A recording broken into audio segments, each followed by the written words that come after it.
All right, you guys, we waited for you to arrive. I was talking about you. Perfect. Some of our regular families are here to speak for the needs of people in Wisconsin for this bill, or hopefully to find out what it can do for them.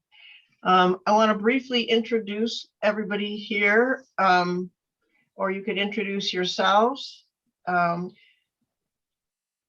Why don't we just go around? Cole, I don't know, whoever wants to start. I'm Jackie Willie with Orchids FASD Services, sort of hosting this meeting today. This is a regular meeting of our FASD Support Series, which meets the first Friday of the month, except for this month because of the July 4th holiday, from 1 to 3. And Cole, why don't you go next, and then Jen. Sure. My name is Cole Stofflet. I also work with Orchids as a project assistant. And I'm Jen Wisdahl. I work for NoFAS on the policy team, but I also volunteer with NoFAS Washington State and run their parent caregiver support series in Washington State, which is the 4th Wednesday of the month at really late at night for you folks. And I'm the proud parent to 3 kids with FASD teenagers.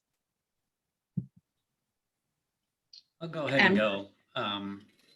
My name is Tim Markle, and I'm director of the Southern Regional Center for Children and Youth with Special Health Care Needs out of Wisconsin. We have 5 regional centers, and so I'm here to try to collect the information and make sure that I can get it back to my cohorts in the other 4 regional centers. I work then with the statewide Children and Youth with Special Health Care Needs program, as well as the statewide Youth Health Transition Initiative, which is all about helping youth transition from high school to post-secondary life, which I know is a really key from talking to Jackie in the past, is community living and housing and employment and healthcare is really important. So really interested to learn, as well as how can we leverage the regional centers, children with special healthcare needs, and the Waisman Center, which is the University Center for Excellence in Developmental Disabilities.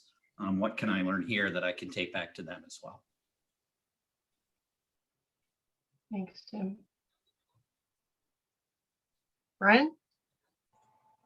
Hey folks, I'm Brian. I'm a health policy staffer for Senator Tammy Baldwin, and very excited to join you all once again. The senator is definitely very keyed into these issues, and FASD is definitely a big priority for her. So really happy to sit in and learn and hear some stories.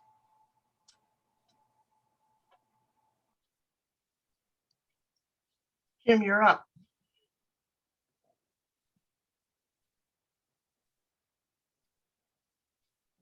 You're going to have to unmute yourself though first.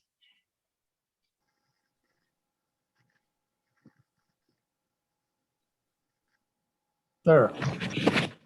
Yeah, I'm a caregiver. My daughter is 37 years old in Madison, Wisconsin. That's it. That's good. Marlene? I'm Marlene. I actually live in Illinois, but we're thinking about relocating. So I'm trying to gather as much information about FASD. I do have 2 adult children with it, 25 and 26. And I guess my main area of concern is semi-independent living for them.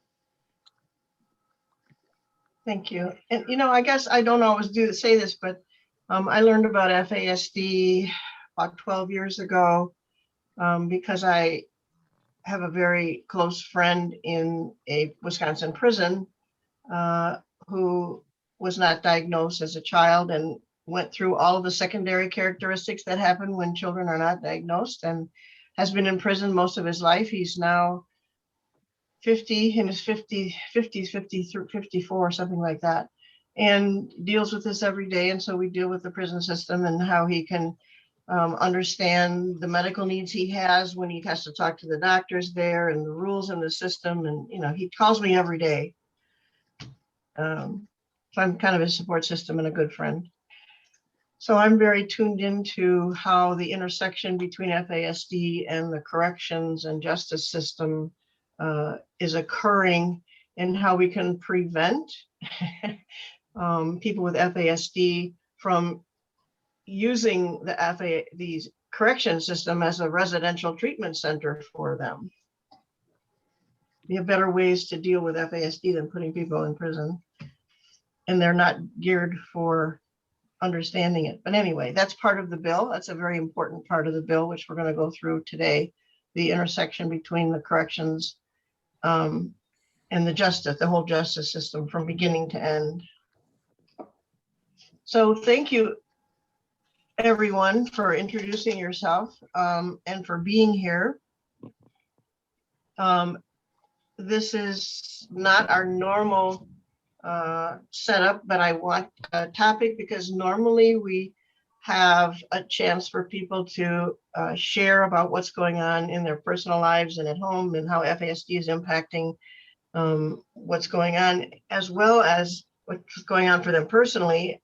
Or we've had professionals that attend also, and how FASD is affecting them, able to do their job or challenging them in doing their job, and the supports that are available for them in training or learning about FASD are very few and far between when they want to give services to people who and understand the needs of their patients or clients or students who have FASD. That's a huge need as well. And so when we meet to discuss what's the lay of the land in Wisconsin every month, we kind of go through some of the issues, and I kind of keep a list of them, and we share resources. So some of the things on the list of topics that members to this group have identified are how to support learning in school-age children with FASD, how to support teen and adults with employment, how to support safe teen and adult friendships, how to express anger and frustration issues at home and in the community, how to support self-esteem and emotional development in all ages, how to support motivation and engagement, how to find counseling resources for teens and adults with FASD, how to plan for the future, what will happen to my child when I'm no longer here. Now, that's a huge one that everyone seems to worry about because we don't have systems that are adequately taking care of family members with FASD. Would you guys agree with that? Definitely. Oh, So we feel like we kind of have to, and then this list goes on, but we feel like we kind of have to create the supports as we go, train the providers in how to take care and how to do their jobs with our family members and friends and loved ones. It is an overwhelming task, and the burnout is huge. And so I'm hoping that today we can look at number one, how this bill can help with all these issues. And it is, if I wouldn't be spending time on this bill if it was just one of those bills that is never going to pass and it's going to be an administrative thing that doesn't really trickle down to Marlene and Jim and everybody that's on the ground here.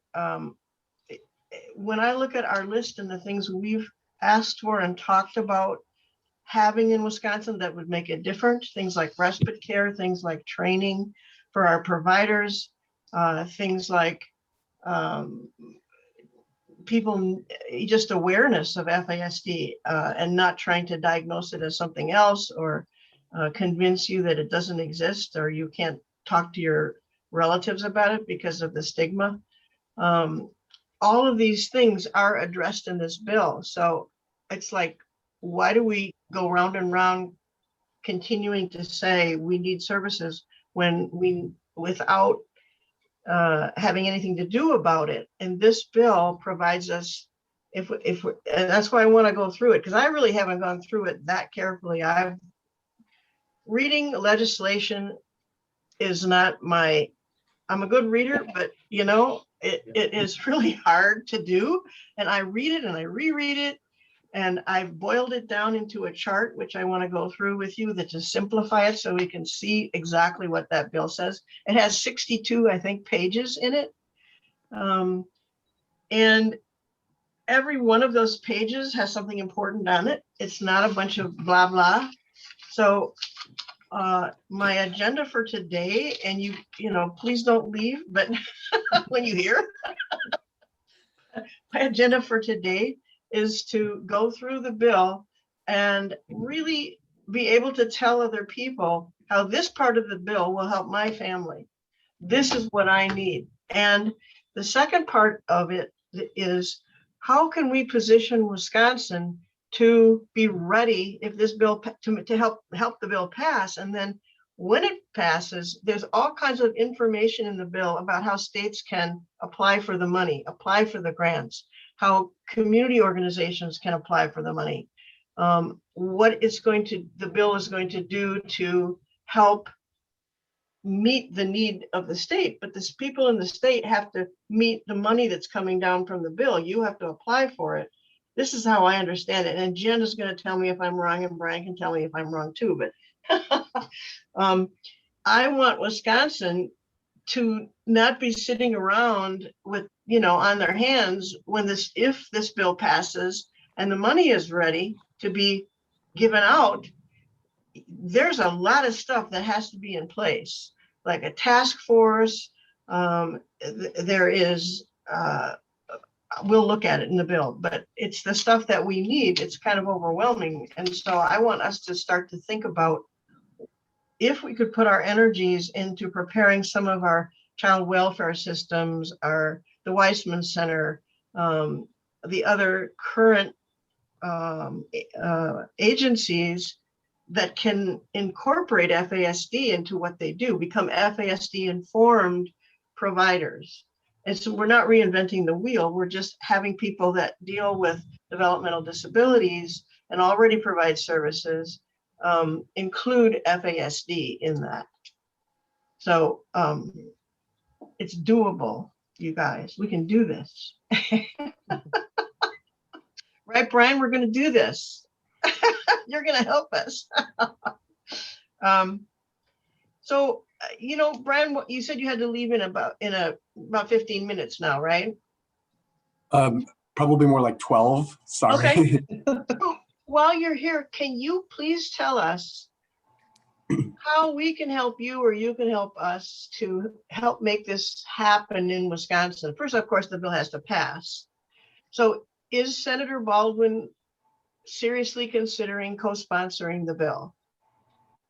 Yeah, so to be frank, yes. So to be frank, we haven't had a conversation about the specific bill in the time that our last meeting took place. And we're definitely planning on having that discussion. It's just long to-do list around here at this given moment, so I apologize. I think what might be really helpful is just to inform that discussion. Everything that Senator Baldwin does is very much informed by the real experiences of her constituents. So if it would be all right, if maybe a couple folks, Jackie, maybe even folks on this call might shoot me an email with just like a little bit of their experiences in this realm, and then just how the bill might be able to make a specific difference. That just always facilitates the discussion. And definitely, I know she's very keyed in outside of these specific experiences, but it would definitely be really helpful. And then of course, once the bill passes, we will be doing everything we can to ensure that the grant funding, the support, the assistance, it goes to Wisconsin, and the state's able to fully leverage all those resources and actually help support families. So that'll definitely be a big priority. But this definitely is something that I know she's going to be very seriously looking at. So what format? You're just saying an email, just sort of like talking points, like elevator speech kind of stuff, like a brief. What I'm kind of picturing is that this part of the bill, like here's a gap in Wisconsin. We don't have this now. This part of the bill will provide blah, blah, blah. And this is how this will help my family in Wisconsin. Or do you want it the other way around? This is what my family in Wisconsin is now dealing with. And because we don't have this. And if we had this, am I on the right track? Yep, I think that's exactly right. Just saying, where the gaps might be currently. I think you talked about, for example, post-secondary transition, community living. I know she's been very focused on that in the Medicaid space in particular, Medicaid home and community-based services. So tying it in with, how does this bill help support individuals who grow up and no longer maybe have the K through 12 support, and then and then kind of move on, and how we support Okay. them. Maybe a couple examples like that. I think that the correctional piece actually is very, very helpful. One of the center's big priorities right now is actually really focusing on the transition from institutional settings back into the community.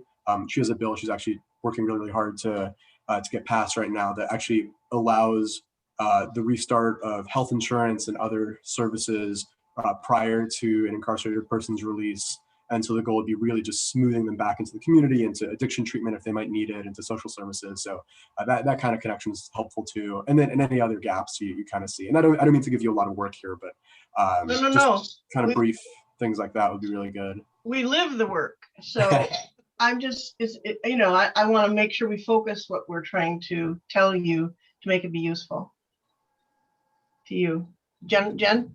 Brian, what's that bill number? It's S285.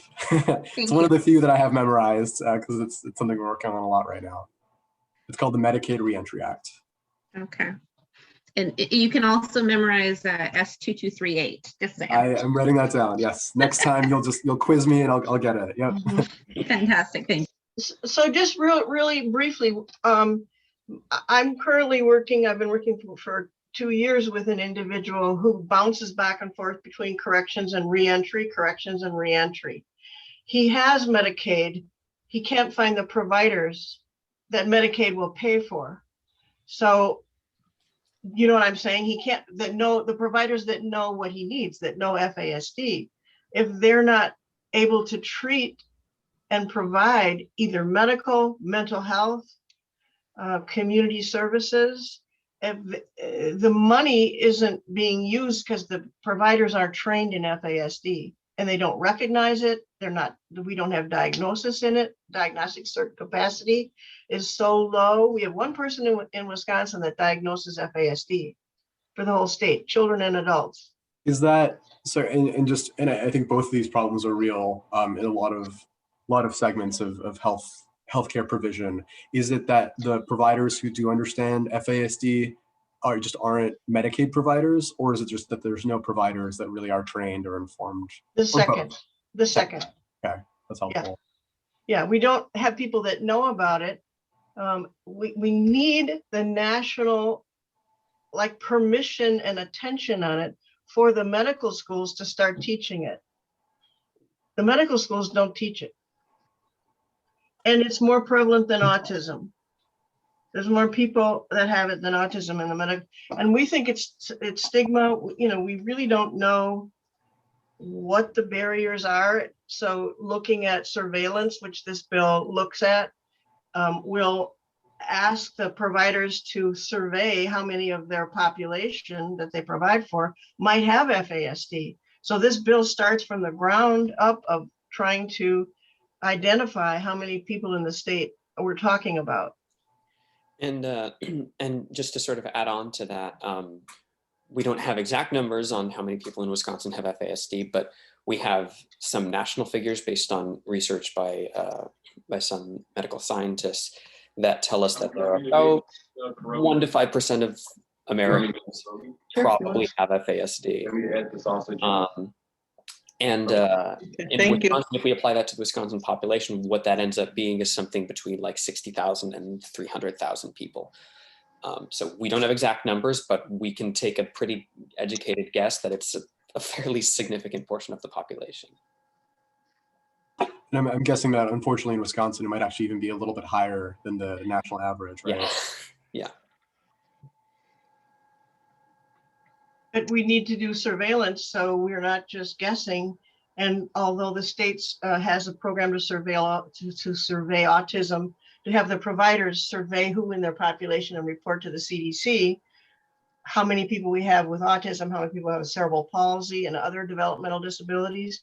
We just need to add FASD to that list. Of course, it's not that easy because then they're going to have to know what to look for. They're going to have to be trained in how to identify people with FASD. But we can do that with our current systems.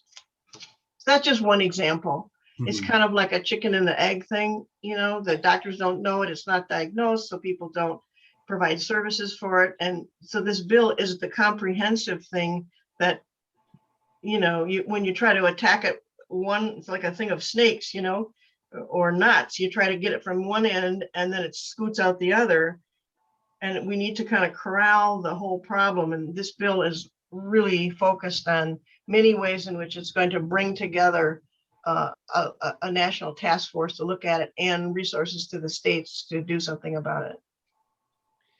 And I can say firsthand what I like about it is that it's taken into account, and I can speak personally about this, that the bill is taken into account the lived experience of those with FASD. I personally, as a parent, have had input on this bill for gaps that I know exist for my own family, transition into adulthood. You spoke about Senator Baldwin's commitment to that and transition there. That's a huge chunk of the bill, having support, not just for kids, because it's easy to think of this as something for kids, but the reality is this is a lifespan thing, and there's provisions in the bill to support adults, which will help with homelessness and incarceration, jobs for adults, mentorship for adults. So having those provisions that will, again, support the whole lifespan, and it really has been taken from what parents and families actually need. So I'm very, very appreciative of that. And Senator Klobuchar and Senator Murkowski were very open to having that lived experience, as well as lived experience from tribal entities in putting together the bill. Just a question there.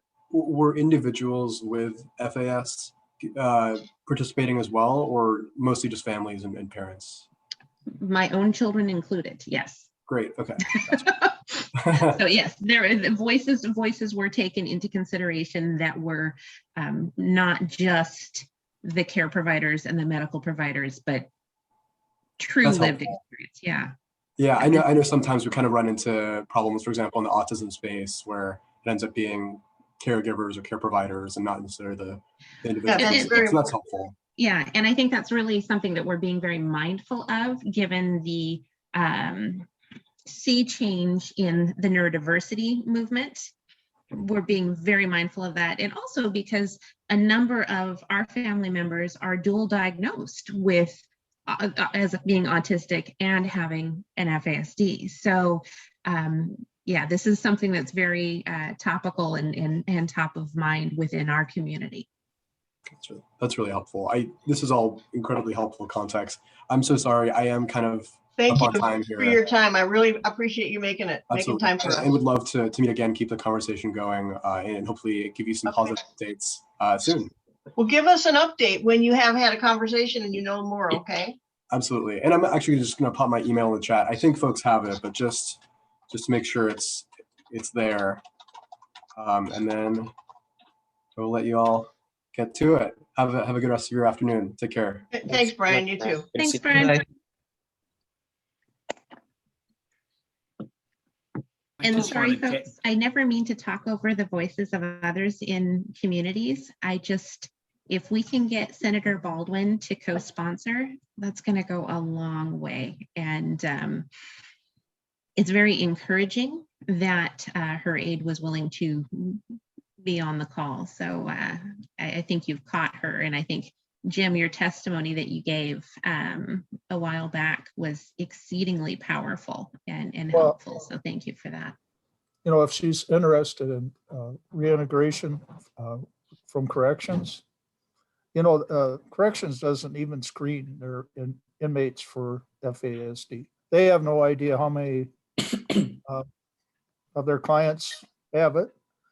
So how can they do a good reintegration for these guys if they don't even know what their issues are? Yeah. I just had an email from someone at the Wisconsin Resource Center saying, how important is it that we in corrections know that somebody has FASD? She said, I haven't been trained in it. She's a psychological services person. I don't know what degree she has, but she's a psychological clinical services person at the Resource Center, which is a facility for people with correctional individuals, inmates who have additional mental health needs. And you would think that people there would know a little bit about FASD, more than maybe the general Department of Corrections person. And here she is, and she said, I've never had training, and I do pretty well with this individual. And I said to her, your facility is ideally organized for someone with FASD. It's consistent, it's reliable, the rules are all there. There's clear limits. There's clear, I went on and on because she wasn't aware of what an individual, I don't think, goes through in transition from a correctional setting, an institutional setting, to the regular community where, oh my gosh, the choices in front of them, the lack of clarity, the different people you have to deal with, and they're all coming at you from different rules and social expectations, and the things that people with FASD have to deal with out here. WRC is, accommodates for the needs of people with FASD really well. And if people have that attitude from within corrections that I don't see what the problem is, because we don't need to know FASD, because what we're doing works. We're handling the people that are here really well. So why do we need to provide anything more for them? We don't see the problem. I've had the director of mental health services. We tried to get him interested. Kevin, what's his name? Jim, do you know? I was thinking Kaplan, but I think that's wrong. I can't. Well, anyway, all of a sudden it just escaped my mind. But in Wisconsin, I have a letter from him wrote that says pretty much the same thing, that if there are functional issues, we'll deal with them the way we deal with everyone here. And it's just a very narrow lack of understanding, Jim, exactly of what you said. If I'm going to provide services for people in transition to our communities, I need to know what it's going to be like for someone with FASD, on top of, the transition is difficult for everyone, but what is it about FASD that makes it 5 times more difficult to do that kind of transition to communities that are not modified or accommodated for their needs? Anyway. Yeah, when I talked to him, he said, well, I know we have people with FASD, I just don't know how many. That's basically what he told me. Yeah, we know they're here. Yeah. We don't know how many, and we don't know what we do differently, even if we did know. So why do we need to know? Yeah, we don't screen for it, so. Yeah, but when we get to the part in this bill, it's very, and I wouldn't say cleverly written, but very thoroughly written, that they're going to have to do things differently. Well, and that's where Justice Carlson, so Susan Carlson, who helped author the bill for Murkowski and Klobuchar, she's a former juvenile court judge and has been involved with FASD for the last 25 years. So I think that's all very deliberate, particularly in the judicial system sections, because she's seen firsthand what is needed. Yeah. Right. So we turned to do the overview for you guys. I would like to jump into the bill. Like I said, please don't leave the meeting, but this may be a little bit drier. But before I do that, does anybody have any requests or news or resources to share? Because we usually do that in these meetings. I know, and Jackie, I will send this information out to you. There is a conference that'll be held in person and over Zoom, specifically speaking to FASD in the criminal justice system on November 12th. Registration is not yet available, but as soon as it is, I will send that out to you because I know that's a concern to your population here. And they're specifically speaking to that topic. Who is they? Who's doing it? NoFAS is doing it in conjunction with Arkansas None for Nine. Okay. So David Deere down there. And it's Larry Bird, Doug Waite, Billy Edwards. He's a LA County. Yeah, I know all these politician. people. Yeah. So we will make sure we put that information on our website when we get that information from you, Jen. Thank you. And I know they do a lot of, that'll be a very powerful group, and they do a lot of things like this. Anything else? Any other news or requests right now before we jump into the bill?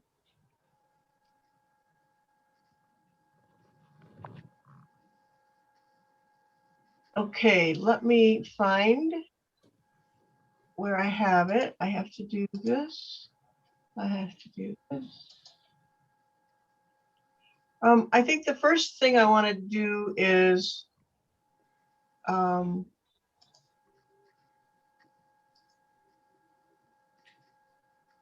wish there was an easier way to find the screen I want to share. There probably is, but I want to show you after today, you may say, oh, I don't know where to get the information on the bill. So I want to show everybody who's here and anybody who's watching how to go to, let me actually back up.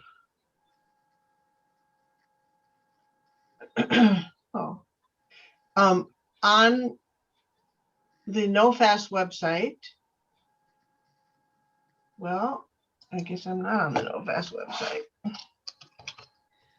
So you just go to nofast.org, and there is a tab called Policy and Training Center. You could go there, but what I do is I just go to this, the FASD Respect Act button, tab, whatever this big thing is here. Also, while we're here, you will notice we're going to talk about this a little bit. The Run FASD to the right of that, which is a virtual 5K run in, what's the date, Jen? September. And so if you have anybody in your family or your community that you're in, or your neighbors or whatever, that like to do a 5K run, walk, wheel, crawl to publicize and help increase awareness for FASD, please register for it and participate in it. It sounds like a lot of fun.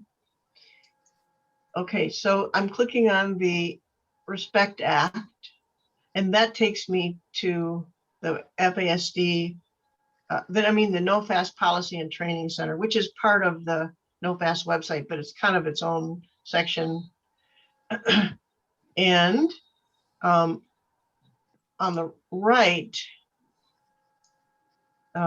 you have options for signing up for policy updates, how to connect with your lawmakers, updates on the Respect Act, so like where it is in the process, a button for donating. You can sign up for 90 days, 90 ways, and get an email every day about ideas for what you can do to help support the act.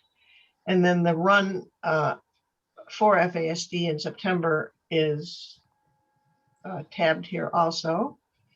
And then every Wednesday, the last Wednesday of the month, there is a hour-long meeting for people around the country, and you can just sign up for it and drop in and hear or talk to people, hear what people are discussing about it, and be updated on it. And it's a really good group.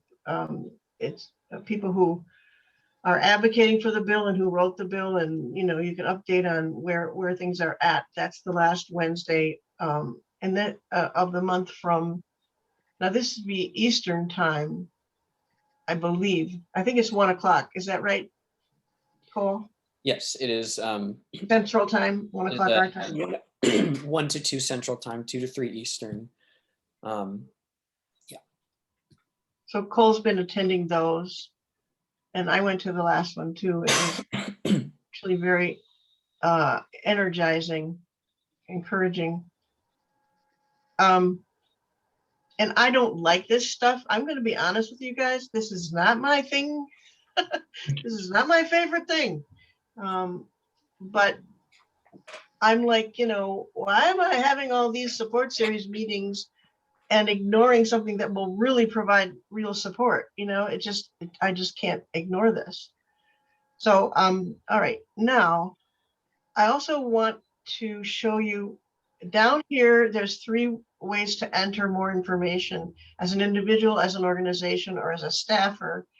And I want to read, there's some things in these other tabs, but I want to read the actual content of the bill. And I also have it downloaded. I'll do it here again. So I'm going to click on the Senate bill text tab, which is S-2238. And in the House, it's HR 4151. So people also, we need sponsors in the House. So contact your representative from wherever you live in Wisconsin and tell them your personal story and why this bill will help your family and why it's needed, what gaps it will fill, hopefully. All right, so I've already got it up here, but I've already got this page. That might be the best way to do it. All right, the bill is now showing, right? You can see the bill. Mhm. Okay, so as I said, there are 62 pages, and I'm going to. Is this big enough for you to read it at all? Like, can you guys read this? Do I need to make it bigger? Yes, Okay. I'm actually going to make it a little bit bigger. Is that better? that's better. So the beginning of the bill goes through like basics on FASD, exposure to alcohol's long-lasting effects. The most recent prevalence study identified as many as 1 in 21st graders. We always need to tell people that because the rates for autism, Tim, I think are 1 in 55, 50 something. Is that right? Yep. Depending on the state you're in. And when you say 1 in 20, that should get people's attention. Jackie, one other quick point I want to put in here is they did put in a definition of FASD as a developmental disability. And the good thing about that is that it codifies then that FASD is considered a developmental disability by Congress. And that will help when it comes to Social Security, Medicaid, when it comes time to fight for IDEA. That was a really strategic kind of small thing, but that one piece right there is going to make a massive difference. For a lot of people, I totally agree. Yep. And of course, logically, medically, scientifically, there's no question that it's a developmental disability. So it meets every criteria for developmental disability.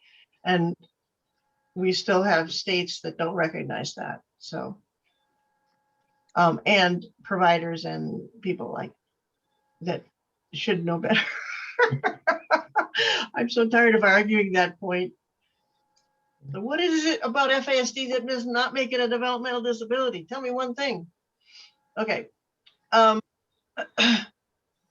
then it addresses, the misconception that it doesn't happen to white college-educated middle class and upper class women. It doesn't happen to their children, even though they drink as much or more than others. So people put a lot of the things that have been frustrating us for years into the introduction to this bill. And then it also, all right, so, and this, I'm going to use this down button that looks a little bit better. Talks about criminal justice. Nearly 1 in 4 children in juvenile corrections has FASD prevalence. Now that's a huge number. Look at that. 1 in 4, 25%. Foster care systems, it addresses prevalence there. And then it talks about the 1998, which is the last time Congress had an act, as far as I can understand, addressing FASD. It authorized 27 million for a national task force. And then it was let lapse in 2015, the SAMHSA funding. So that may, somewhere along the line, we had a center in Madison, a clinic, diagnostic clinic that was called the Great Lakes FASD Clinic or Center, I think it was called, that disappeared about 10 years ago. So that impacted us directly in Wisconsin when the funding ran out for that. Talks about prevention. Okay, so when we get to the nitty gritty of the bill, it starts with section 3. So I'm going to kind of note as we go where we're at in the bill. Okay, so right now we're at section 3, and A is just the definition. And Jen pointed out that they specifically defined FASD as diagnosable developmental disability with a broad range of neurodevelopmental and physical effects that result from prenatal exposure to alcohol. The effects may include lifelong physical, mental, behavioral, social, and learning disabilities and other problems that impact daily functioning, such as living independently or holding a job, as well as overall health and well-being. So I think that's what you were pointing out, right, Jen, at the beginning of the bill, the definition of FASD as a developmental disability. Because once it's entered into the congressional record, that's Yeah. taken as fact for other lawmaking purposes. Okay. Okay, yep. So lawmaking meaning any money that goes for developmental disability in any way automatically includes FASD then. That's part of the push. Yes. I mean, there's still some work to be done behind the scenes, Right. but Yeah. that's laying the framework for it. That's part of our foundation of our house. So now 3B, we're going to go through the sections here, and I'm starting to know them. 3B is about research. So any medical condition that doesn't have dollars given to research isn't going to be taken seriously. So this discusses the types of research and I think who can apply, what kind of issues to be addressed. And then at the end, it tells how many dollars. So it's $30 million for each of the 5 years between 2022 and 2027. And I don't know how that compares to dollars given for other medical conditions for research, but I imagine that's it sounds like a pretty hefty chunk to me. So that was that's the first section under these program section of the bill. C, now we're at C, and that's surveillance. B was research, C is surveillance. Now by surveillance, they mean keeping track of how many people have this and come through a public agency. So that would be our Department of, our DHS in Wisconsin, when they track how many people are diagnosed with this condition. And surveillance also means how do we uniformly agree on how to identify who has this and who doesn't? That's a huge issue in our field, isn't it? So in order to do surveillance in Wisconsin, we don't want to have them using different criteria than what they're looking at in Nevada or something like that. We want, so they have is number A, to have a universal evidence-based standard case definition for fetal alcohol syndrome. Oh, what about spectrum disorders? No, it's on here. That's just syndrome, which is another annoying.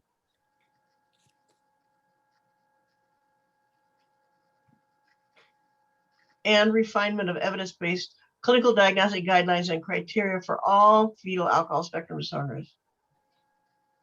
Are they making a distinction here, Jen, between fetal alcohol syndrome and the rest of the FASDs? They are making a distinction because of, yes. Not that they're not all covered under the same umbrella, but the way they are diagnosed. So there's a nuance to it because of how existing funding and research grants are in place. But that won't have any impact on us necessarily. Well, I notice many times when I look under the CDC and other medical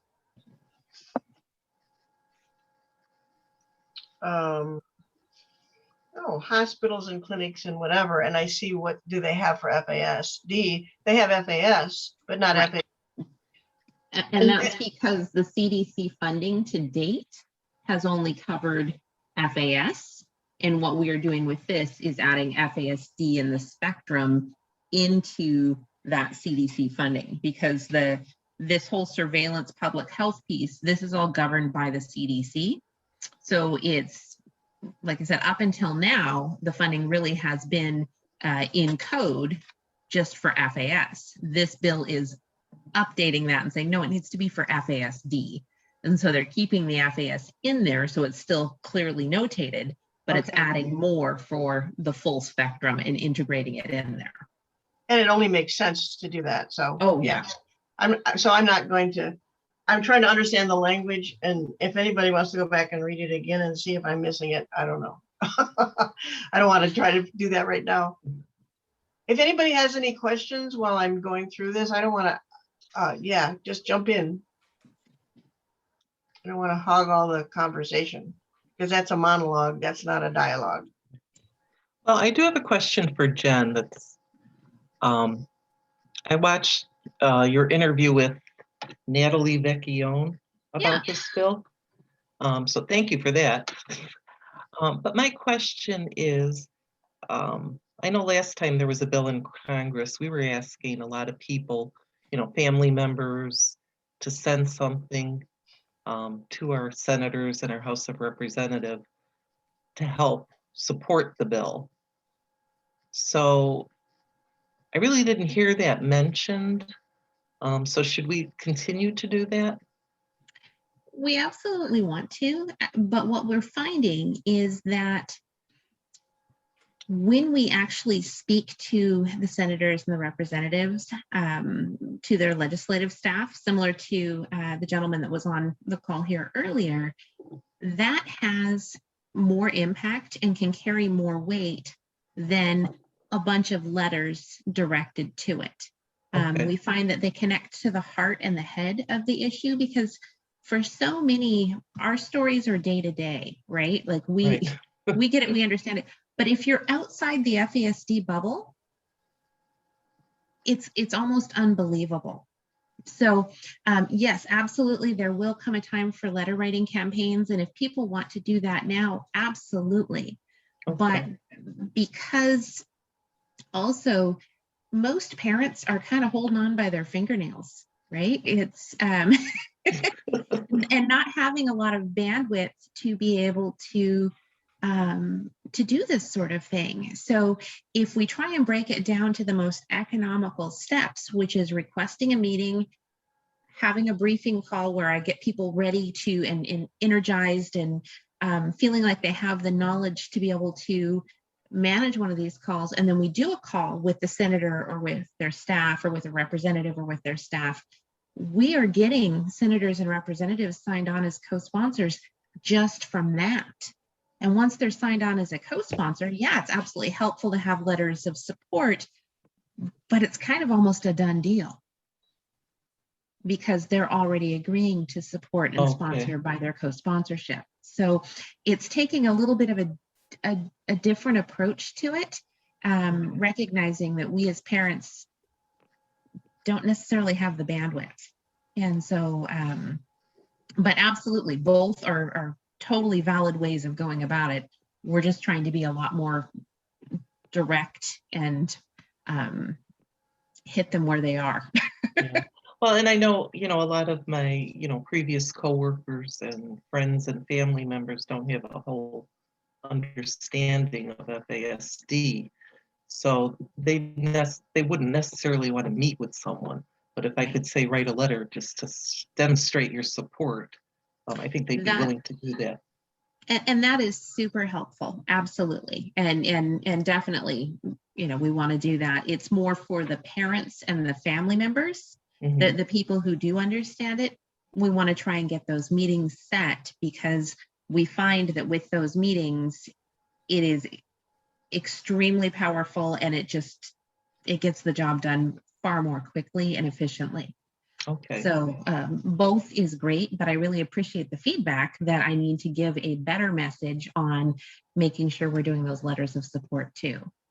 Should we do them now or should we wait until we hear? The time is right now because our senators and representatives are in their districts right now. They're listening to people right now. They're not focused on other priorities. Okay. So now is a great time to do that. So, well, thank you. And Marlene, another thing, if you're looking for a variety of things that might fit different people's time bandwidth and, comfort levels and things like that, I think some of the suggestions, Jen, that come out in the 90 days and 90 ways, there's all variety of things you can do in that list. But you might have to wait 90 days till you get to the end of the list. So I don't know. But if you sign up for that, you get one each day. And one of the things that I noticed or that people had talked about was there is a letter of support written that a church or a community. So if your relatives are can talk to their employer, can talk to their church or wherever group that they're in, and we can network out that way. There is a ready-made letter that right, Jen, is that on the website still? And all you have to do is enter the organization information and the letter is signed on, because what we found is, you always picture having this big stack of letters that you take and you slam down on somebody's desk, and that's so powerful. But most of the staffers that you're dealing with, they're millennials. They're younger. They're getting so much information given to them at one time that it takes so much more effort to organize all these big sheets of paper that it's not as powerful. So we can, for example, this happened just yesterday, actually. We had a meeting with a senator in Nevada. And they were kind of waffling a little bit. And then we said, oh, and by the way, we have a letter of support from the Ackerman Center here at UNLV saying that they also support the bill. And immediately the staffers' head turned around and they were all sitting up a little brighter. And so it really helped with having those organizational letters of support. And when we have them electronically like that, it's just really easy to pop them out and send them over. And it speaks the language that Congress is speaking and listening to right now. Okay, so I'm not real techie, and I don't want to take up a lot of this time. So if I approached an organization, I would have them get online and have the responsible person sign off on it. Just say, I will email you the link to the letter, read over the letter, And if you like what it says, put in your organization name and click and send it off. Okay, So all you have to do is email them the link or tell them how to find where that letter can be found and that they can sign it. And it's on, as I went through at the beginning of this meeting today, you go to the NoFast page and then you go to the logo that Jen made right. for the FASD Respect Act, which is right behind her right now. That you click on that logo from the NoFast page, nofast.org. And then on the page that goes to, you can find, remember there were 3 tabs, Right. individual, community, or legislator. So it's the middle tab, right, Jen? I think I'm right. The middle tab. Organizations. Yep. Yep. So that's all they have to do, Marlene, is click on that middle tab and then they can see how they can support this bill. Okay. Or you can give them my direct phone number. Mhm. And my direct phone number is 202-601-2530. You can give them my cell number, which is 253-370-8633. I answer my phone. You don't need an appointment. Just have them call me and I'll take care of everything. Okay. Well, can you give me the last 4 digits of your cell? Sure. It's 253-370-0633. Thank you. Good. So that's a great question, Marlene, because people have different ways that is easy or hard for them to do. And if you give them the way that works for them, they're much more likely to do what you're asking them to do. So some Okay. people might use a phone number and some people might, go online and be more comfortable that way. And Tim, while you're here, I want to ask you if you have any ideas of how we can get the Weissman Center or other organizations that you're hooked into to go to that organizational page and support the bill. I think that would be very powerful. Working on it. Just sent an email off to Ann Harris that you met with in February with Gail about the LEND program. Yes, I know who. Yeah. So Ann has now forwarded my request to possibly look this over as support, as well as begin what is an ECHO model of Learn Together that is being implemented for different things at the Weissman Center. And I have recommended that we start an ECHO for FASD. We'll see if that goes anywhere. Like you said, limited resources, but we're gonna try. So that's been forwarded to the person who does our policy initiatives, as well as director of the University Center for Excellence on Developmental Disabilities, which is Leanne DeWalt. And so I will be following up with them about who or what organization could sign a letter of support, whether I need to do it just as Southern Regional Center, which is a relatively easy ask. But I much prefer to have the Weissman Center. Yeah, me too. No, but I mean, I'll work with Leanne to see if we can get Chung to sign on. and Tim, it has two outcomes, two impacts. One is if they sign it, great. But if they even hear the request and discuss it, then people are saying, something is happening with FASD, to have the #1 developmental clinic in Wisconsin, becoming aware of FASD is what we're trying to start to do. Exactly. I mean, there's so much that I see in this bill. And I mean, Jackie, I always have to remind you about how small of a player I am in the larger concept of things. I only know people that I can talk to. I have no power, no influence. I'm just me. But the fact that we have 5 regional centers that are already set up, that we have already been through something similar with autism. We have the infrastructure, we have the national or the statewide database through Well Badger that could form a separate repository on fetal alcohol spectrum disorder symptoms, just like they did for mental health recently. So we could work with them as a statewide partner. So there's one place where all of the resources fall into. We have the Weissman Center with the possibility for different research projects, as well as then the clinic. Again, which I have no control over any of this, but Southern Regional Center. Okay, I'm not believing that you do, but you do know people and you can send emails out and, and talk to them. So you're just hugely helpful. Not very powerful, Tim, but hugely helpful. Is that, will you go with that? Not very far, but I'm really excited about this bill. I can see a lot of possibilities Okay. in this bill. So I'm really looking forward to seeing what we can do. And Tim, if you need any backup at all with that, you've got my contact information. Please get a hold of me. I'm happy to help and lend some leg work or arm work or lifting to the cause. So are we ready? This is great, you guys. I really appreciate all this networking and help.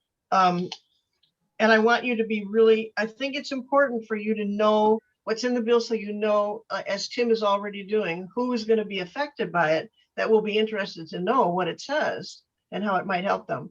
So if you don't mind, I want to make sure we've got plenty of time, but I want to keep slogging through here because there's some really good stuff I want to get to.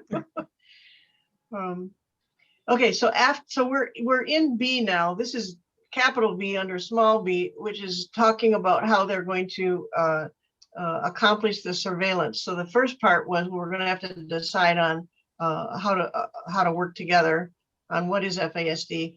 This next one is that we're going to have to train people in medical and mental health systems how to do early identification of children with prenatal alcohol. How can they count them if they can't identify them? So there's money in here for training people what to look for in these different systems. And it also mentions again here that early identification of children with prenatal alcohol or other substance, and they also included or other substance exposure because many people, Tim, this is important for everybody to know. If they say, well, we have surveillance for opioid exposed children, many people who use opioids are also using alcohol. And if we don't ask them that question, we miss a whole population of children that the effects of alcohol on brain development are much more powerful and can be much more harmful than the opioid exposure. So it needs to be both. So they put, and those of us in the FASD field know this, but they included it in here to show that it's related. And I like the way they did that. And they also mentioned that it may require ongoing developmental and behavioral surveillance by the primary care clinician. So the person who initially identifies a child, who's the initial person that's asked to identify a child who may have been prenatal exposed, and that's the primary healthcare clinician, the pediatrician, or the family care practice doctor. That doctor is going to need to then be monitoring that child, not just counting that, but then have it on their diagnostic chart, right? For the rest of that child's life or the rest of the time that that doctor is providing care for that individual, child and adolescent and adult. So it says right here, the primary healthcare clinician, which continues throughout their lifetime to assess ongoing treatment and referral problems. So just even in the surveillance, they're making the link here between once you identify a child, then it should trigger ongoing lifetime support from the healthcare provider and system, which does not happen. And, if your child was diagnosed with diabetes, they wouldn't just say, here's the diagnosis, goodbye and good luck. They would set up a protocol, or asthma, right? They don't just diagnose you with asthma and then leave you to figure it out yourself for the rest of your life. It's in your chart and an ongoing thing that is continually addressed and seen how it interacts with other things that are happening in this person's life. That's good. That's standard good medical care. And it's not happening right now. This is my soapbox, but I can't help it. it's, I have doctors in my family, and when I see medical malpractice going on, and anyway, never mind. I'm very tuned into the medical field's responsibility and power and impact over the care of children with FASD and adults, and that they're not doing it. I'm very tuned into that. So, all right. So then, and then anybody who's into public health, well, public health is doing prevention research for all kinds of things, reducing alcohol, pregnancies. Okay. So there's a lot of, I'm going to move down here, hospitals, education, social work, all of these settings are going to be included in the surveillance. We're still in the surveillance paragraph. So they're going to be trained how to do surveillance and identify people who may have this condition. Foster care providers, state or tribal offices, and other agencies providing services to individuals with disabilities. They're all going to be included in a effort to train people to identify it. Well, that covers a lot of people, doesn't it? So there's more about the surveillance. Document the FASD lived experience and incorporate the perspectives of individuals and their family members. Brian asked that question. It's right in the bill. Somebody get a highlighter and mail this back to him. Document the FASD lived experience and incorporate the perspectives of individuals and their family members affected by FASD and birth mothers of individuals with FASD in the dissemination of information and resources. Disseminate comprehensive alcohol and pregnancy FASD information. How many doctor's offices have information on FASD in the doctor's office? That's one of the things that we affiliates have longed for and talked about doing for, a long time. And this is just under surveillance. I can't imagine. So they're saying this is a wonderful opportunity for this information to go out. It's just under surveillance. But they're giving 13 million now for this part of the bill for these activities.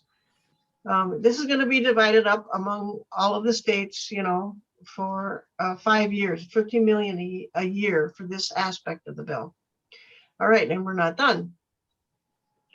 So that was 3C, surveillance.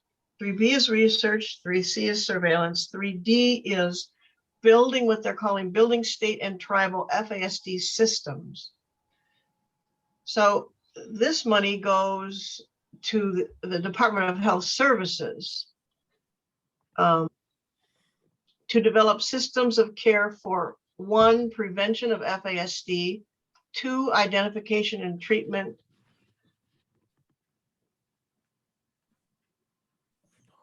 and it talks about including the state tribal systems. So there's this thing that they want the states to create is a state and tribal FASD strategic plan. So that there will be a statewide coordinated system of surveillance, screening, assessment, diagnosis, prevention efforts in a coordinated way orchestrated by the state. So it's not just, one clinic decides to do it, another clinic doesn't. It's the state is behind it. So all clinics and doctors will be we do this about other things. Like I'm thinking about trauma-informed care that went out to everybody. The whole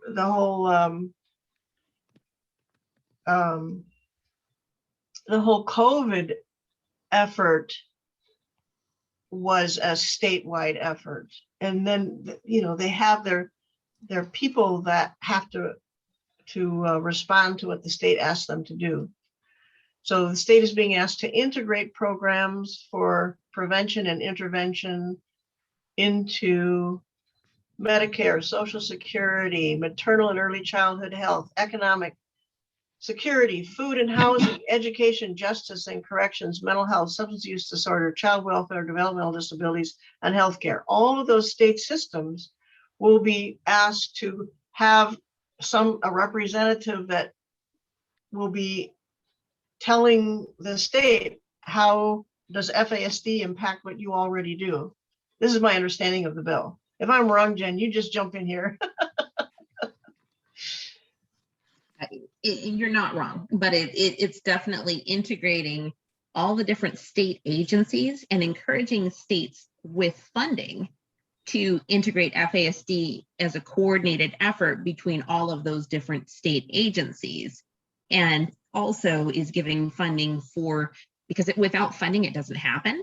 So it's giving funding for a state coordinator to be kind of the head of that. So it's making a job for somebody to do that role, to make sure it is all coordinated.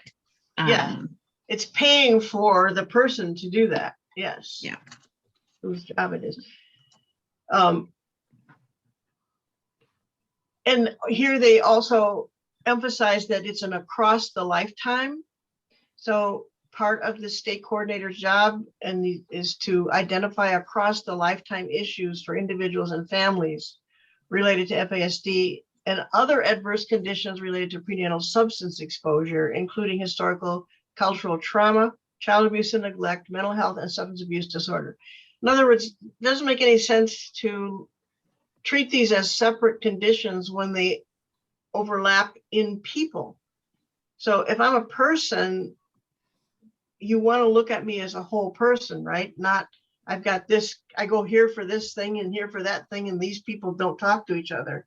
So the whole idea of integrating this, I think, has been seen as crucial, right, to the effort, the whole integration. And it's written in here very specifically. And it says identify systemic and other barriers to this integration. Like, why isn't it happening?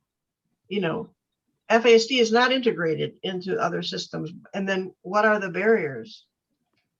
And then it talks about who can receive this money that they're going to say. And it talks about who in the state would be eligible. And in order to be eligible, you have to have a state or tribal advisory group. You have to have a state, if available, a state affiliate of NOFAS, which would be Orchids, or you create one if they don't have one. It also has to have individuals with lived experience and parents on that advisory board. That was a big one. Okay. Because if you're not listening to the families, you're missing the mark entirely. So, you know, for example, Jim, if you wanted to sit on that advisory committee for the state, that would be something that would be open to you. Maybe not with his job. I don't know. Well, I don't want to give you another job, but I'm just saying that. No, I mean, he works for the state, Jen. Oh, okay. Just for now. I might retire. Don't get him into trouble, Jen. Sorry.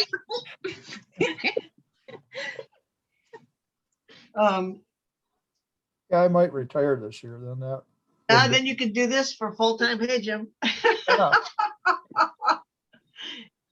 Yeah, that's what Tim's going to do, retire and just do all of this all the time, right, Tim? Sure. Okay. So then they talk about all the different people that need to be involved in the board: corrections, human services, substance abuse disorder, developmental disability, child welfare. Again, public and private sector stakeholders, including individuals with FASD and their caretakers, entities that work with or provide services. So judicial probation officers, judiciary probation officers, they want to get people. And, you know, we know that all of these people interact with people and have impact on people with FASD. So they need to be on here and put their impact and recognize it. I mean, that's a huge educational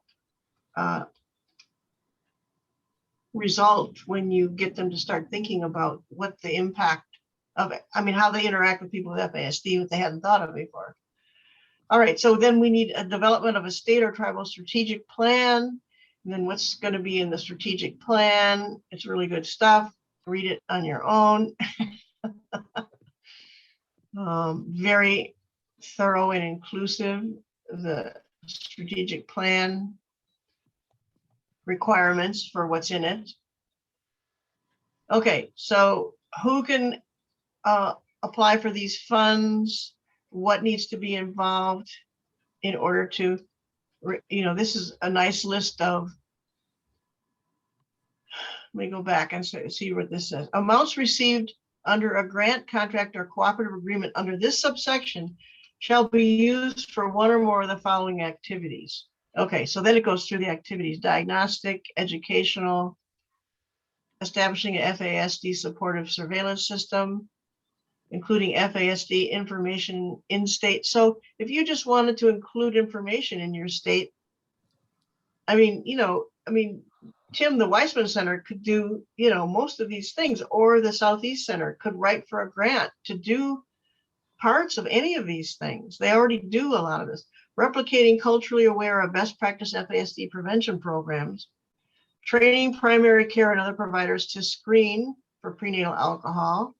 The Weissman Center could use it for that. Developing, implementing, and evaluating prevention programs. And Jackie, we also have the Wisconsin Medical Home Initiative that could be applying for that, as well as they work on the screening, training primary care physicians on the training of autism, as well as screening for mental health disorders. So they already have a delivery system in place that we get them trained on fetal alcohol spectrum disorder.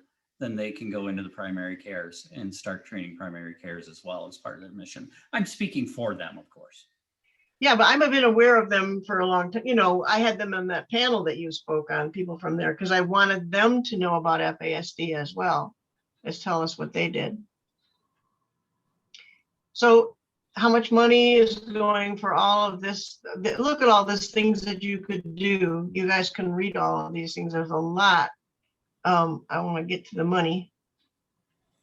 And they have to do a report to Congress. Wait a minute, did I skip? I think I'm in another one. Where's the money? No, I don't think so.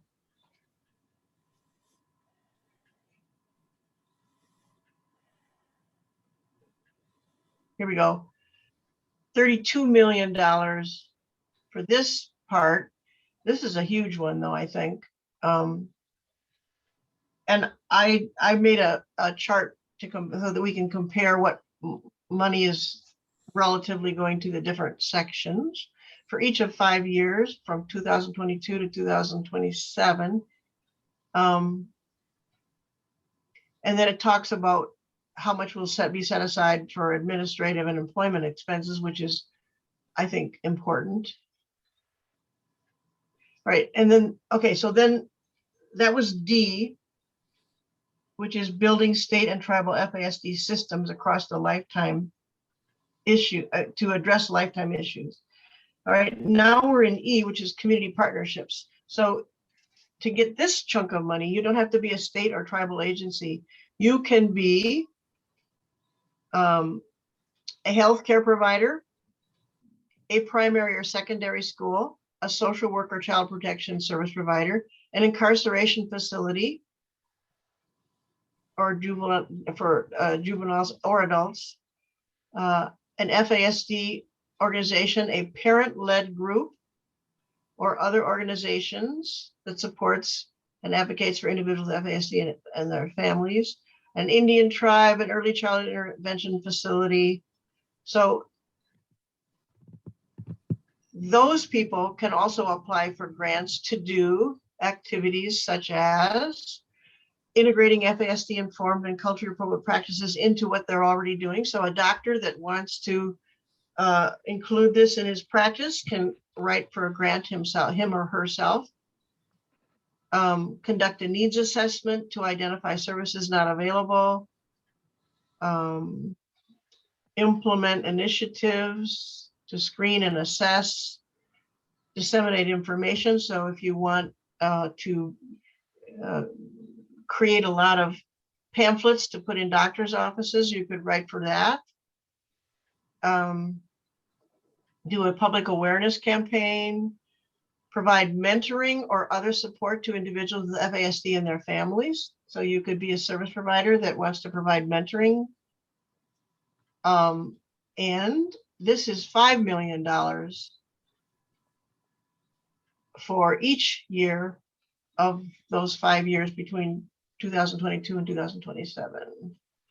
All right, now we're on to F, and this is, they're going to have a center, they're going to have up to 4 centers to identify best practices so that when states go to do these things like diagnose or provide services or do surveillance, they have somewhere to go that says, you know what, here is a good way that works to do these things. You don't have to invent the wheel. So, and I'm thinking, Jen, this would be somebody like Proof Alliance that already has a huge track record in creating different systems. So for her example, curriculum development and credentialing of teachers and social workers and administrators to implement these programs. So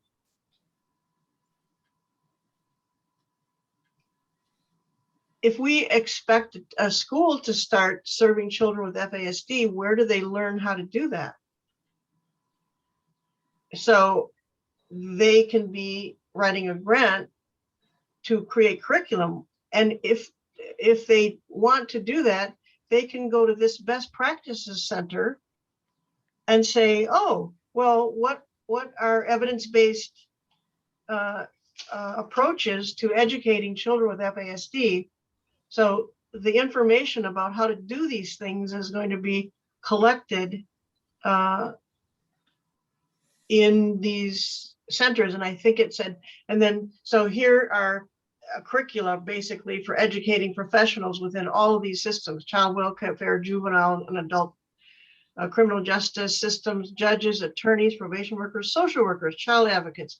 So each of these people, substance abuse professionals, law enforcement officers, have different types of training, right? They go to their professional trainings by their associations. And what are they supposed to know? How are they supposed to integrate training on FASD with they don't know what they're supposed to say?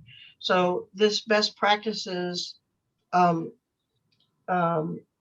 aspect of the bill has built in these centers that will put together this information. Jackie, I am so sorry. I have to leave to go on to another meeting, but I really appreciate you in Wisconsin taking the time to really look through this so thoroughly. And if there's anything I can do to support, please let me know. Thank you so much for being here, Jen, and for everything Thanks you for do. having me. Oh, happy to do it. Labor of love, my friend. Labor of love. All right, bye for now. Bye-bye. Bye. Have a good weekend. You too. Thanks. So I think you get the idea that it is built to succeed, not another thing we're going to throw money at, and only do half-assed, excuse the expression. Because, I mean, Orchids does, and I'm sure the other affiliates, I mean, we try to cobble together things to give to programs. And we just, we pass around information to each other, the affiliates do, and we try to provide for the need, because how can we ask providers to be FASD informed if there isn't information out there to train them how to be FASD informed? So, I mean, these are all the different pieces that need to be in place. So that's what I meant before. And this is, again, 5 million for these centers. I think it says somewhere there's up to 4. So you have to apply for a grant to be one of the centers. So that'd be like $1 million or $2 million a year for a center to bring together best practices. All right. And now there's only 2 more that I want to, well, no, there's more than 2. All right. There's not that many more. We're we're getting to the end. Transitional services, there's a whole section on what is needed that needs to be addressed for that. And they're talking about, so vocational training, housing, medication monitoring for adults with FASD, mental health programs, mentors, recruit, train, and provide mentors. So anybody that has a service to address transition, lifetime adult needs from transitioning, 5 million for that, can apply for a grant. Then there's something called services for individuals with alcohol spectrum disorders. I'm not quite sure how this is separate, but okay, so you can get money to screen and test individuals to determine the type and level of services needed. Well, that's important because even if you're diagnosed, you still need all of the functional issues, the neuropsychological evaluation, right, to know what is not working and what needs to happen in terms of what services are needed. Yes, this is for developing an FASD comprehensive plan for an individual. And FASD informed mental health counseling doesn't exist. Hope it can exist in one day.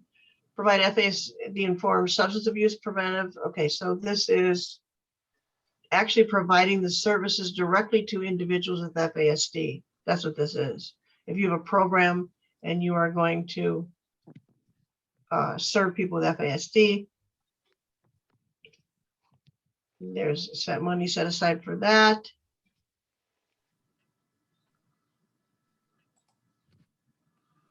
And that is 10. I think I didn't go too fast. 10 million for each year. Now, this is, nope, we're still on allocation. Who can it go to? All right. Section 4 is the National Advisory Council on FASD. And who's going to be in on it? You know, what federal departments are going to be in it.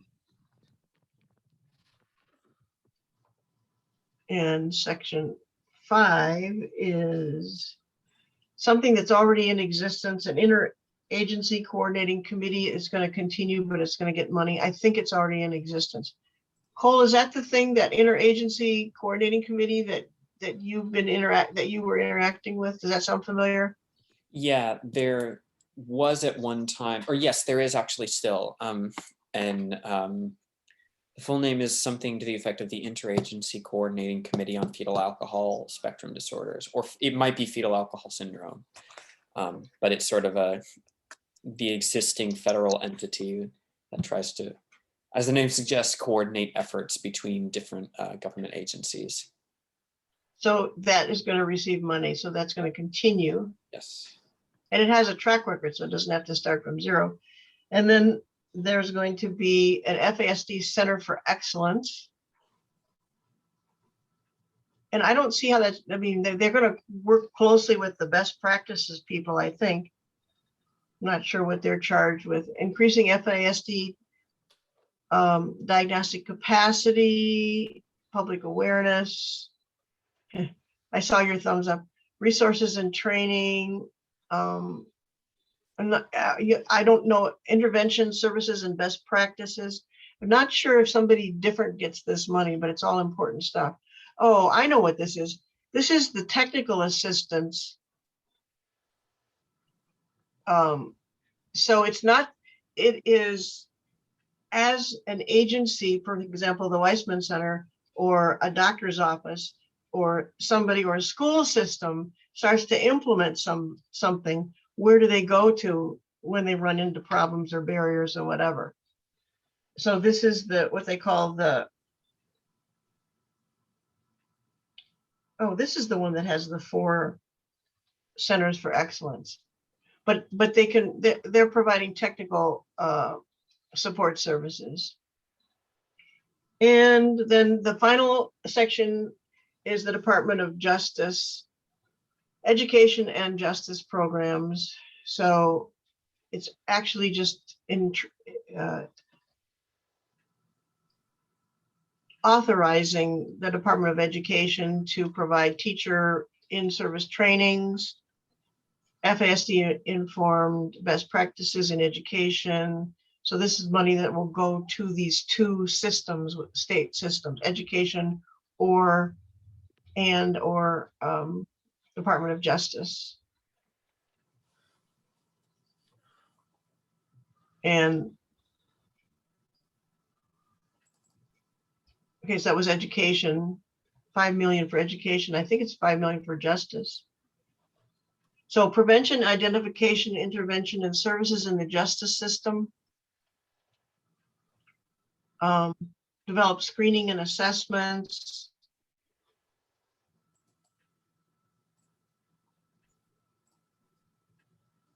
And one thing I like about this is it's not just children, like the juvenile justice, it's juvenile and adult systems, because a lot of times some of this money goes to juvenile justice and we give up on the adults as if we just give up on them. They can't be helped, they can't learn, they can't change, it doesn't matter, whatever. We don't have as much empathy for them. Conduct a study, for example, here's something they can do, conduct a study on the practices and procedures within the criminal justice system for identifying and treating juvenile and adult offenders with neurodevelopmental disabilities such as FASD. We don't have anything like that now. I should send that to that person I talked to earlier today. So that's it, 62 out of 62 pages. You stuck, how many people are left here? 3. Cole has to be here. Jim is hanging in here, and no, Cole doesn't have to be here. I had to step away from it because my dog needed to go out. So any feedback on what, I mean, what do you think of it? It's a lot. I mean, it's more than we've ever had. I mean, it's just watching just with the state budget, watching what they did to that. I just worry that even if it gets passed, they'll cut so much out of it, it'll won't reach like it as far as this would, you know. And maybe in order to, in the committees or whatever, argue against cutting stuff out of it. I don't know how that's going to happen either, Jim. But to say, no, this is actually, this would address a current gap. This is crucial. It's not going to work without this. This is crucial. It's not going to work without that. So I think one of the things we might do is start to think about what parts of it we think are the most important to us personally or to the success of the whole thing. And I do want to add, for the people here and for anyone who's watching this recording later, if you were having trouble following, like going through the whole of the bill, which is understandable, not everyone has a brain for that kind of stuff. There's this.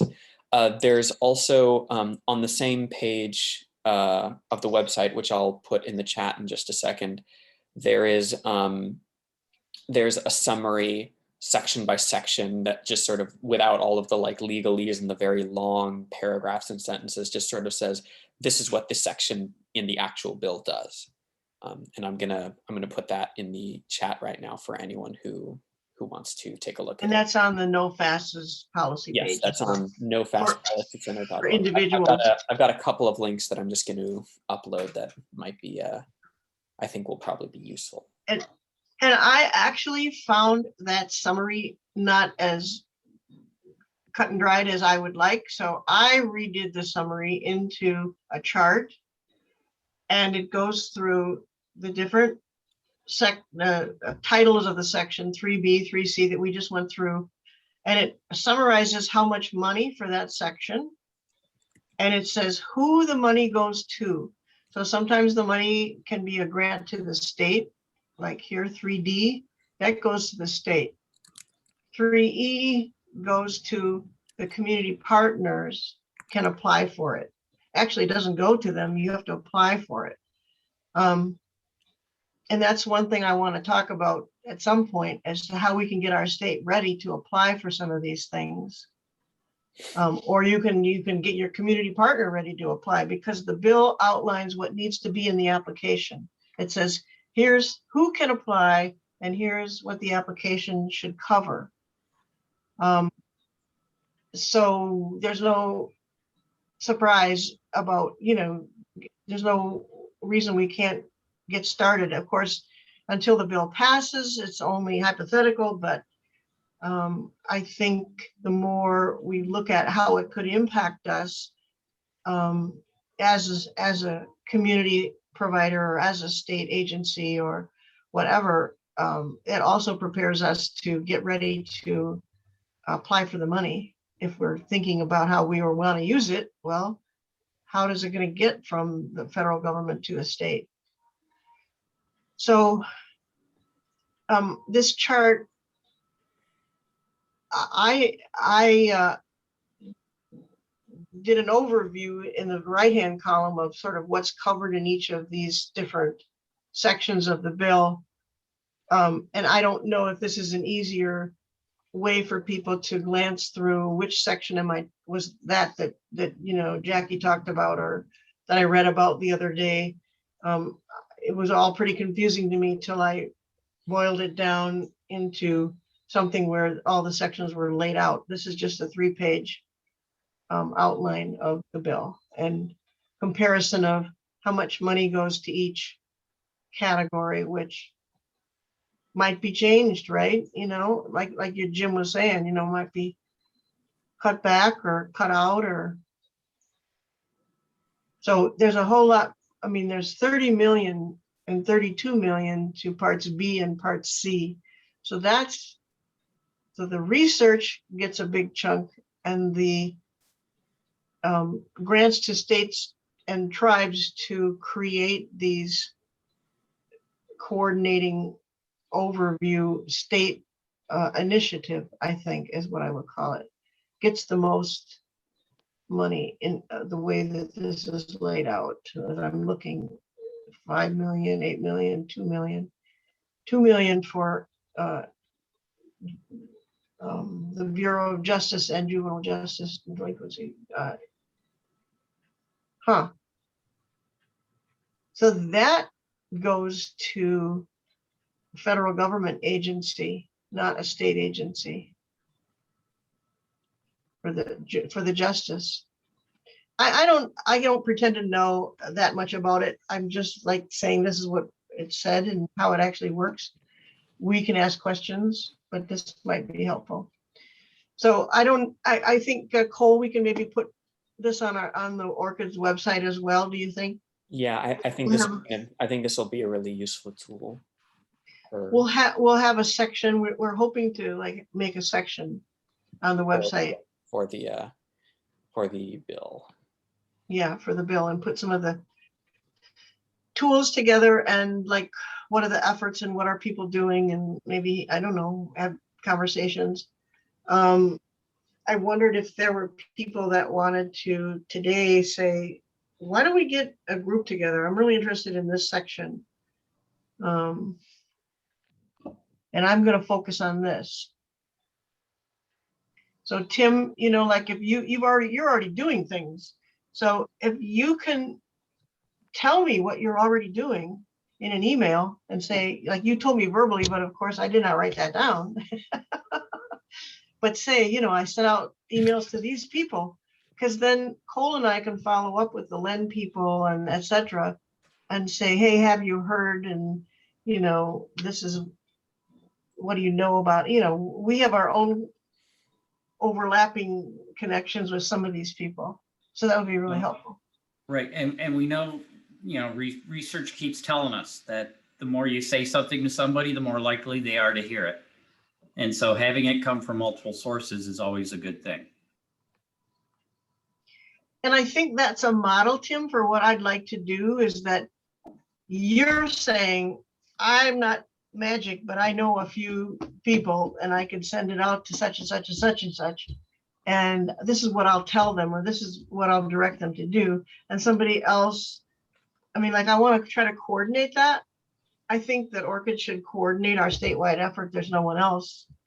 So if you, if you can, I think, Cole, we can put that on that section of our website too. We'll actually say, these are tasks waiting for someone to take them on.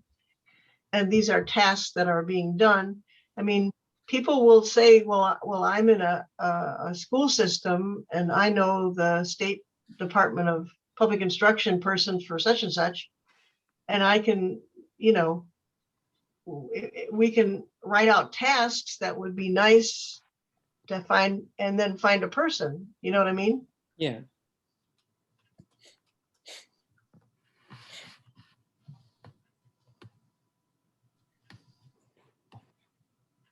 Jim can take on the whole Department of Corrections. Yeah, they listen to me all the time. Or you could give us names of people. If you literally can't do it, you could say, well, here's a list. I mean, here's where you could say, Jackie, here's where you can find the email addresses for these people. Yeah. That's always important to be able to find. Yeah, if you know their first and last name, all you need to know is @wisconsin.gov. Unless there's two of them or something. Yeah. It Right. sometimes works that way. Yeah, well then it's Kevin Callis is the guy that the mental health director. I was right. Kevin Callis. Yeah, Well, we want to make sure he gets informed about this and figure out the best way to do that. So you and I should be on a committee to Talk- figure out how to approach the Department of Corrections. Would you be willing to do that? yeah, I have to be kind of careful what I do though. No, but I mean, you As a just, private- no, you have to be careful, but you just tell me what Orchids can do. You know what I mean? I don't know. Yeah, I know. No, I definitely can get you names. I mean, they have a psychiatry director and a psychology director. Okay, see, I don't know this stuff. Yeah, well, I just looked it up when Oh, we couldn't so, remember his name. but that won't get you in trouble is what I'm trying to say. If you Just let you know who yeah, to contact. Yeah, that will, it's public information. right. Yeah. So they, Or send me the website. I don't know if that's an internal thing you're looking at or something I could access. If it's something I can access, just send me the information about. I think you just go to Corrections Department of Wisconsin. No, but I need it. I'm not writing that down. Email me the information. Do you Okay. want? Yeah, because you know how, anyway. Yeah, I Email know me the information. Yeah. You have a private email, don't you? Yeah, well, that's what I'm on. Yeah, okay. But yeah, we just got to explain not to Zoom on our work email anymore. I don't want to get you in trouble, but Yeah. you need to also be within your rights as a private citizen to, I mean, you know what you can and can't do. And, you know, I work for DVR Yeah. Well, and I've tried to, on contract. I have contacted Kevin Callis through work email before, and he didn't get upset. But he also didn't really. I haven't tried to lobby for a bill. That's different than contacting him. Yeah. So, yeah, I want both of us to be careful about this whole, and Orchids, you know, how much can a nonprofit actually lobby for something? I don't know the rules. There's rules about that. Yeah, well, I think we're not supposed to advocate, officially advocate for anything at all. The most we can do is provide we information. can provide information like we did when we met with Brian and with Lenko from Mark Pocan's office. We can bring a constituent who has a view about the bill, and then we can be there to provide information about the bill, but we can't, push them to say you should pass this or you shouldn't pass this necessarily. And we'll take you out to lunch if you do. Yeah, exactly. That would be a different form of illegality, I think. Oh, okay.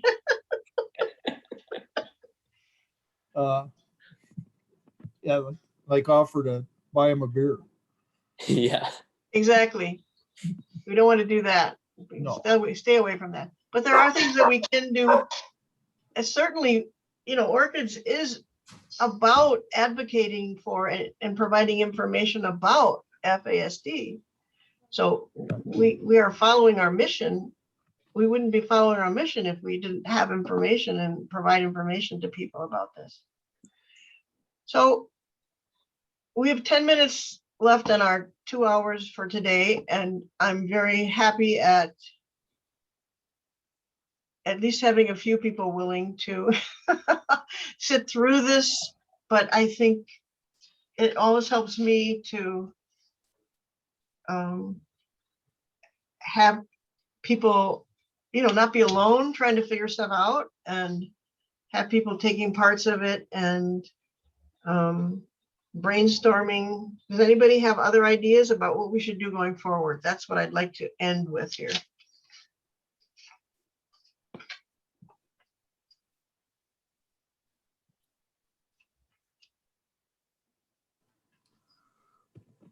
Tammy Baldwin's representative asked emails from caregivers. That would be something everybody could do, or anybody could do. And I'm wondering if, Jim, if it would be helpful if we made if Cole and I made a template kind of thing, like, here's, like they did that before for that call. Right. Right. Say here's a service that's been lacking, and pick among these, because we could list the services that will be provided in this bill. Yeah, and then we could put our personal, How our, that would, yeah. yeah, what our situation is along with it. Okay. Yeah, I think that would be helpful. And I think our number one goal, from what Jen is saying, is to get Tammy Baldwin to co-sponsor in the Senate. Yeah, and then reading through the bill, there's a lot of corrections mentioned many times in the bill. So, and So- she's for a reintegration from, Right. yeah. So what if we, like, even called people up and said, would you be willing to do a letter about your family situation? Here's, and then we had a different, because Brad said emails work for him. So we had three, like one a day kind of thing, like 3 a week or something like that, where he kept getting them. I think that would be good. Yeah. Keep it on his plate. Oh, Brian, here's another one. Here's another person that would like to give you their personal story. And Jen said that it's during this next was it 2 weeks or 2 months? 2 weeks, I think. 2 weeks, yeah. We only have 2 weeks while people are looking at issues in their home districts. Yeah. Which reminds me, I should probably get in contact with my representatives and senators. That's right. Yeah. Well, we've contacted my representative already. Yeah. Yeah. Yeah, you've done. So what I would like you to do is be willing to maybe call somebody up.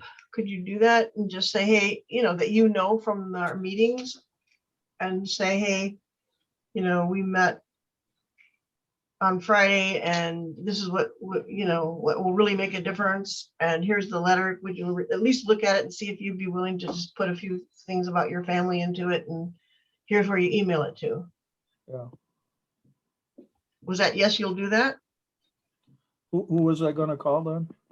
I'll give you, it'll be people you know that have been on the, either the family group or these family support group, you know, Oh, okay. or this one. Because you know a lot of the people you've been, you know, we've got enough people that we can ask. I'll make a list, okay? And then you can say, oh, I'll contact this one and this one. All And right. then I'll contact the other ones. Maybe we could give Shirley a few. She likes to talk. Oh, that would be great. Yeah. Then we can divide them into thirds and then just see if we can get, like, you know, Brian asked for them, so I think he needs them. He needs to have the voices of people in Wisconsin telling about their personal situations. So let's work on that next, in the next 2 weeks. And Jackie, if you put something on the Orchids website about that, I can send it to my folks at the Southern Regional Center listserv in case there's any out there who have family members who would write a letter in support. With personal experience of FASD, I'd love to be able to direct them to that. Okay. Because So- just like Jim, I can educate, I cannot advocate. And you can connect people to let them advocate, right? So that's what you would be doing. So Exactly. So you're saying anything that's like a little informational blurb that we're going to put on our website, that's the thing that you want to have a link to so that they can go there. Is that what you're saying? If you are looking to have families share their story, Yes, I need to have somewhere to send those families to yes, so they understand how to share it and who to share it with. yeah. And I think, Cole, that's where we'll start our section. We're going to need to, that's something we need to do as well, just as soon as possible. Before we do the bus advertising. Okay. You know what I mean? Yeah. That's more important than the bus advertising. And before you get another job.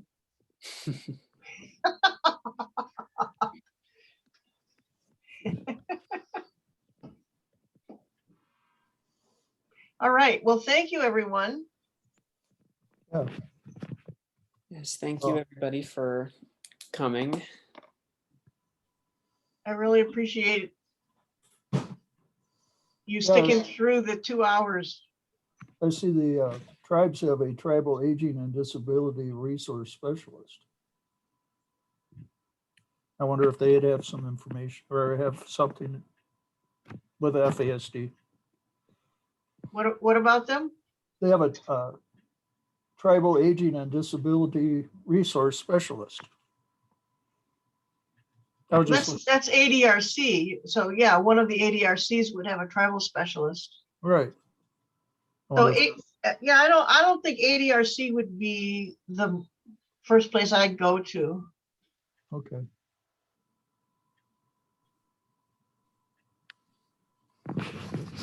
I know the state has tribal liaisons.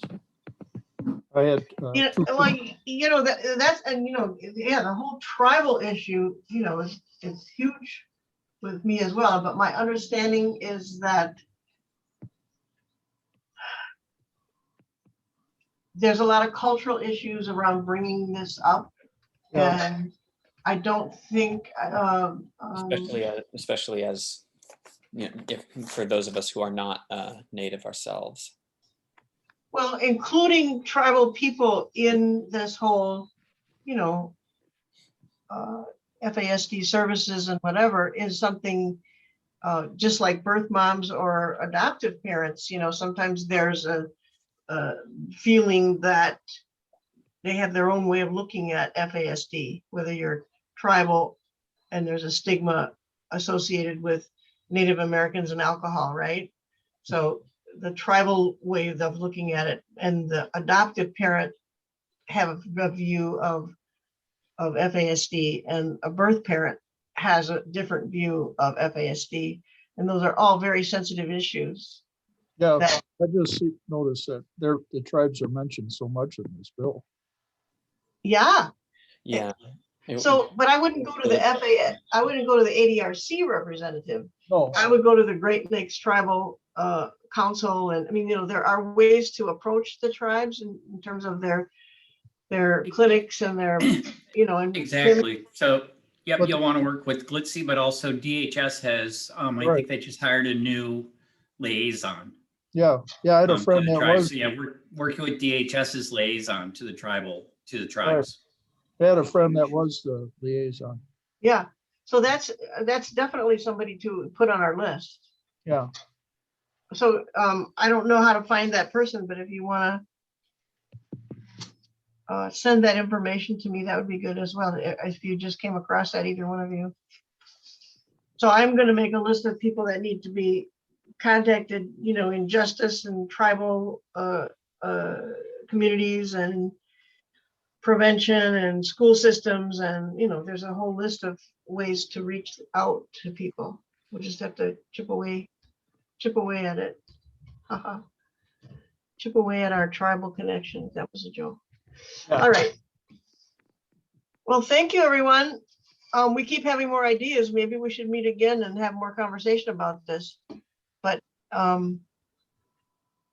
would anybody be up for having another meeting to check in and say, this is what I got done? How are we going to communicate? I'm thinking is we'll use the website to say, this is our progress. This is what we've done so far. And if you guys email me any of your contacts or what you're doing, I think we should stay informed with each other about what we're doing. How does that sound? sure. Sounds good to me. All right, let's end the recording. Thank you.